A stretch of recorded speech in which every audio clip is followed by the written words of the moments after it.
Katika moja ya mikoa inayotambulika Tanzania kwa uchimbaji wa madini ya dhahabu ni pamoja na mkoa wa Geita, jambo ambalo linawapelekea vijana wengi sana kuiona fursa na kuingia moja kwa moja katika shughuli zinazohusiana na uchimbaji wa madini ya dhahabu. Lakini kuna hadithi ya kijana mmoja aliyekubali kujitofautisha na mitazamo ya wengi.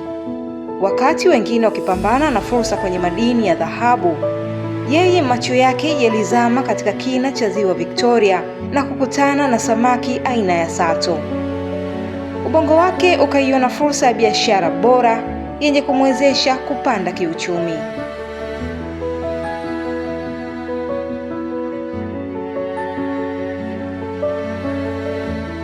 Kijana huyo sio mwingine, ni Bahati Marco Kingwa, mkazi wa Shilabela mkoani Geita, ambaye alivunja tabia ya kulalamika na kuingia katika kundi la vijana waliona fursa na kupiga hatua kuzifuata. Kwa jina naitwa Bahati Marco Kingwa, ni mfanyabiashara wa samaki hizi aina ya sato peke yake hapa mtaa wa Shilabela Geita, kata ya Buhalahala. Kwa sisi tunafanya biashara ya kuuza sato tu. Bahati alianza akiwa chini, ila ndoto yake kubwa ilikuwa ni kubadilisha maisha yake. Aliona kile ambacho wengi walikiona kama kazi ya kawaida, kuuza samaki, lakini yeye aliiona fursa kubwa ya kibiashara. Samaki nilianzia chini mpaka sasa hivi nipo hapa, ni jambo la kumshukuru Mwenyezi Mungu. Kwa kweli ni hatua kubwa mojawapo ambayo sikuitarajia kuifikia, lakini kulingana na mipango na kumtumaini Mwenyezi Mungu hatimaye mpaka nimefika hapa. Lakini malengo yangu sio hapa tu, malengo yangu ni kukua zaidi, kuuza nje ya mikoa na nje ya nchi pia, kama endapo mambo yataenda vizuri. Kama ilivyo wazi kuwa katika kila kazi yoyote ile changamoto hazikosekani, na hapa Bahati anatueleza mambo mbalimbali anayokabiliana nayo katika biashara yake. Changamoto kubwa ni masoko. Unakuta unapata malighafi nyingi alafu demand inakuwa ni ndogo. Kwa hiyo kama uhitaji unakuwa ni mdogo, bidhaa unayobaki nayo inakung'ang'ania haitoki kwa wakati, inapunguza faida. Lakini kama kungekuwa na soko ambalo unafika tu mzigo unaenda kwa wakati, unaenda kwenye masoko yanaongezeka, yani faida ni nyingi na inaongezeka uhitaji wa watu na ushirikiano wa watu wengi zaidi unakuwa unahitaji zaidi. Lakini kwa sasa hivi unaogopa kuongeza watu na unaogopa kununua mzigo mkubwa kulingana na demand inakuwa ndogo, wahitaji wachache alafu mzigo ni mkubwa. Hiyo ndio changamoto kubwa ambayo inanikabili hapa. Pamoja na uwepo wa changamoto nyingi, bado hii haiwezi kufunika ndoto kubwa za kuendelea kufikia lengo, kama ambavyo Bahati anatueleza ndoto alizonazo katika biashara yake. Ndoto zangu ni kuwa mfanyabiashara mkubwa zaidi, kama nilivyoeleza kwamba kuwa mkubwa zaidi na matamanio yangu makubwa, na kuuza nje ya mkoa huu wa Geita na mikoa mingine, ambapo ndoto yangu ninatamani niwe at least niuze kwa muda wa wiki moja, niuze hata tani 3 au tani 4. Ndio malengo yangu makubwa zaidi.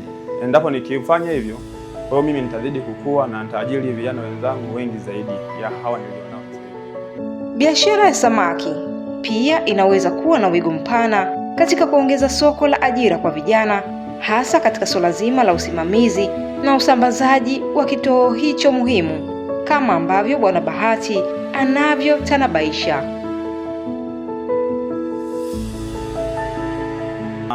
Vijana wengi watapata ajira kulingana na biashara mimi ninavyoifahamu na nilivyokaa kwa muda mrefu. Najua siri yake kwamba endapo ukipata soko la uhakika unaweza ukaajiri watu wengi sana, kwa sababu kila idara itabidi iwe na mtu wake. Kwa mfano kwenye manunuzi tu wanatakiwa wawepo watu wasiopungua 5, lakini kwenye management ya usambazaji na penyewe kutakuwa watakuwepo vijana wa kutosha, lakini hata ambao usimamizi utakuwepo nje ya mkoa wa Geita, na penyewe patahitaji watu ambao ni wengi zaidi, wasimamizi wa ile malighafi ambayo itakuwa inatoka. Katika shughuli yoyote ile ni muhimu kuunganisha utaalamu, kama ambavyo Mtajirishaji Media iliweza kuwashusha wataalamu kwa jamii ya watoa huduma za chakula katika utafiti kwa kushirikiana na Chuo Kikuu cha Dar es Salaam, ambapo watafiti wanaendelea kuwafikia watoa huduma za chakula mitaani ili kuja na njia bora ya kuwarasimisha na kuendeleza biashara zao. Kwa kupitia hilo, Bahati naye amezungumzia namna ambavyo anaamini mauzo yake yatakavyozidi kukua na kuimarika kupitia fursa aliyoiona Mtajirishaji Media, huku akiweka wazi kuwa anaamini Mtajirishaji kama chombo cha habari kina nafasi kubwa ya kuziinua biashara mbalimbali kwa kuwapa fursa wafanyabiashara kujinasibu kwa kutangaza biashara zao na kuwajengea mahusiano yenye tija ili waweze kukutana na wateja wao mahali wanapoweza kusambaza huduma na bidhaa zao. Fursa kubwa ambayo naiona kama Mungu atasaidia ikaenda ilivyo. Fursa kubwa ni kuunganishwa na masoko ya nje zaidi, pamoja na kuwekewa uwezo zaidi wa kukua na kufanya mambo ambayo yatakidhi mahitaji ya watu ambao tutashirikiana nao katika hii biashara. Fursa ni kubwa, lakini pia hata uwigo wa kujuana na watu wengi utakuwa penyewe ni mkubwa, hivyo uwigo wa kupatikana faida na upambanaji zaidi utaongezeka kulingana na uhitaji wa watu ambao watakuwa wanahitaji hii bidhaa.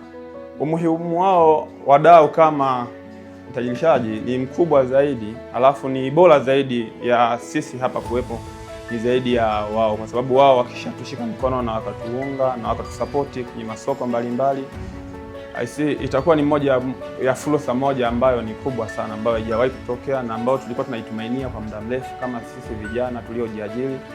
Kwa hivyo basi tutazidi kujiajiri vijana wengi na vijana wengi watazidi kuongezeka, na hata maisha yetu sisi yatabadilika, yatakuwa ni bora zaidi ya hivi tulivyoni sasa hivi.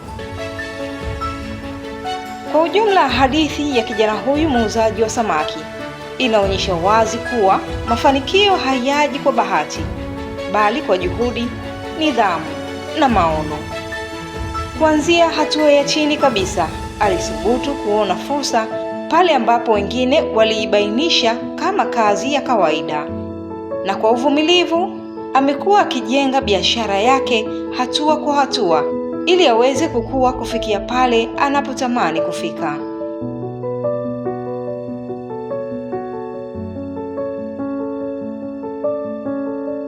Safari yake ni funzo kwa vijana wengi kwamba kujiajiri ni mchakato unaohitaji subira, kujifunza kila siku na ujasiri wa kuanza bila kusubiri mazingira kamili. Katika ulimwengu wa sasa, hadithi kama hizi zinatukumbusha kuwa kila mtu anaweza kufanikiwa, ili mradi awe tayari kufanya kazi kwa bidii na kuamini ndoto zake. Helena Onesmo, Mtajirishaji Media.